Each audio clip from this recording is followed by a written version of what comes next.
High, আমি সুস্মিতা। চলে এসেছি তোমাদের সাথে আমার মুম্বাই জার্নির কিছু ছোট ছোট ক্লিপস নিয়ে। রাত্রি 11টা নাগাদ আমাদের ট্রেন ছিল, চলে এসেছিলাম স্টেশন। প্রতিবার আমাদের যাওয়ার ট্রেনটা তো মর্নিংয়েই থাকে, কিন্তু এইবার প্রথমবার আমাদের ছিল রাত্রিবেলাতে ট্রেন। রাত্রিবেলার ফুচকার গল্পটা তো পরেই বলবো। যত হাওড়ার দিকে পৌঁছাচ্ছিলাম দেখছিলাম যে ততটাই রাস্তাঘাট ভিজে আর অনেক বৃষ্টি হচ্ছে।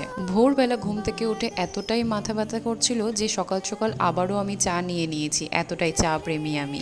সাথেই ওয়েটিং রুমে গিয়ে খেয়েছিলাম কিছুটা এই ড্রাই ফ্রুটসগুলো, কারণ প্রচণ্ড খিদেও পেয়ে গিয়েছিল। এরপর ফ্রেশ হতে এসে দেখি গোটা ওয়েটিং রুমটাই প্রায় খালি, আমি আছি এইখানে। আমাদের নেক্সট ট্রেনের সময় ছিল দুপুর 1:30টায়, তাই আমাদের অনেকটাক্ষণ ওয়েট করতে হতো। এরপরে আমি বেরিয়ে যাচ্ছি, আর এখানে আমার ভীষণ পরিমাণে মাথা আর কাঁধটা ব্যথা হয়ে গিয়েছিল।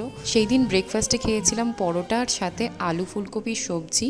এরপর আমাদের খাবার নেওয়ার সময় হয়ে গিয়েছিল, খাবারটা প্যাক করিয়ে নিয়েছিলাম কারণ ট্রেন আসার সময় হয়ে গিয়েছিল। আর এদিকে দেখছিলাম সময়টা প্রায় পার হয়ে যাচ্ছে, কিন্তু আমাদের ট্রেন আসার এখনও নাম নেই। আর সেই সময় ভোরবেলায় ওঠার কারণে আর সারা রাত্রি ঠিকঠাক ঘুম না হওয়ার জন্য আমার ভীষণ ঘুম পাচ্ছিল। এদিকে লজ্জাবতী ট্রেন আমাদের দেখো আস্তেই আস্তে কেমনভাবে ঢুকে পড়েছে। নিয়েছিলাম এইটা দুপুরে খাওয়ার জন্য, এই স্পেশাল এগ থালিটা নিয়েছিলাম, যেখানে দুটো আস্ত ডিমের সাথে ছিল মটর পনির, ডাল আর এইরকম দুটো গোলাপ জামুন। দুটো ছিল না, অ্যাকচুয়ালি মা আমাকে একটা দিয়ে দিয়েছিল। খাওয়ারটা ভালো হবে না এমনটাই ধারণা ছিল, বাট সারপ্রাইজিংলি এটা অনেকটাই বেটার ছিল অন্যান্য দিনের তুলনায়। তবে হ্যাঁ, ডিমটা খাওয়ার পরে ডিমের গ্রেভিটা একদমই খাওয়া যায়নি। তারপরেও আমি মাথা ব্যথা নিয়ে অনেকটাই অস্থির। নিয়েছিলাম এই ঝালমুড়িটা বাইরের ভিউটা এনজয় করতে করতে। রাতে সেভাবে কিছু খাওয়া হয়নি এই কর্নটা ছাড়া। দেখা হচ্ছে নেক্সট ব্লগে। টাটা।